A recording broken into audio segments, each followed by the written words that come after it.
যেন তেন নির্বাচন করে ক্ষমতায় যেতে চায় একটি দল, এমন অভিযোগ করে জামায়াত নেতারা বলছেন পিআর পদ্ধতি ছাড়া কখনোই স্বচ্ছ নির্বাচন সম্ভব নয়। কালো টাকা আর পেশিশক্তি যাদের ভরসা, তারাই পিআর পদ্ধতি চায় না। অন্তর্বর্তী সরকার জাতির আকাঙ্ক্ষা পূরণ করতে পারেনি বলেও মন্তব্য করেন দলটির নেতারা। জুলাই ঘোষণাপত্র ও জুলাই সনদের আইনি ভিত্তি ও করণীয় নিয়ে ঢাকার ইঞ্জিনিয়ার্স ইনস্টিটিউশন মিলনায়তনে জামাত ইসলামীর সেমিনার। দলটির শীর্ষ নেতারা ছাড়াও এতে যোগ দেন বিভিন্ন রাজনৈতিক দল ও সুশীল সমাজের প্রতিনিধিরা। বক্তারা বলেন, দেশে যেন আর ফ্যাসিবাদ ফিরে না আসে, সেজন্য জুলাই সনদকে আইনি ভিত্তি দেয়া জরুরি। অবশ্যই এটার আইনগত ভিত্তি দিতে হবে, এটিকে বাস্তবায়ন করতে হবে এবং তার ভিত্তিতে নির্বাচন দিতে হবে। আমাদের এই দাবি আদায় করা, অর্থাৎ জুলাই সনদকে আইনি ভিত্তি দেওয়া এবং সেটা অনুযায়ী ভবিষ্যৎকে গড়ে তোলার জন্য। তারা প্রশ্ন তোলেন, যদি পরবর্তী সরকারই জুলাই সনদ বাস্তবায়ন করে, তবে ঐক্যমত্য কমিশন এত দীর্ঘ আলোচনা কেন? তাদের মতে, নতুন বাংলাদেশ গড়তে হলে নতুন সংবিধানের বিকল্প নেই। আমরা যে বিষয়গুলোতে নতুন বাংলাদেশের জন্য একমত হয়েছি, সেই বিষয়গুলোকে যদি টেকসই করতে হয়, তাহলে নতুন সংবিধানের বিকল্প নাই।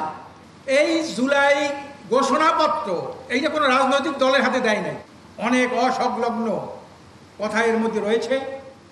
জুলাই সনদের মধ্যে এই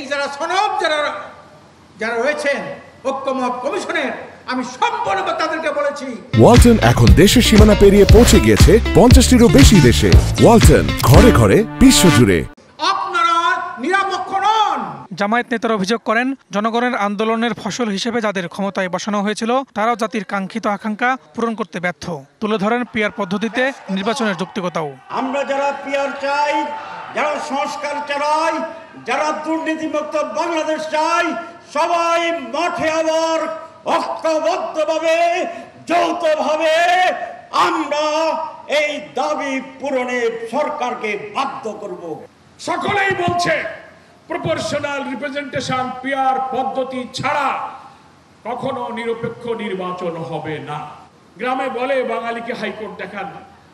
বড় দলের নেতারা বলছেন যে মানুষরা ইভিএম বোঝে না, তারা পিআরও বোঝে না। ফলে এই কথা বলে আমাদেরকে জাতিকে বিভ্রান্ত করতে পারবেন না। জুলাই সনদকে আইনগত ভিত্তি দেয়া না হলে আন্দোলনের মাধ্যমে তা আদায় করা হবে বলেও হুঁশিয়ারি দেওয়া হয় সেমিনারে। এই জুলাই সনদ ছাড়া। Farhaduzzaman, DBC news, Dhaka.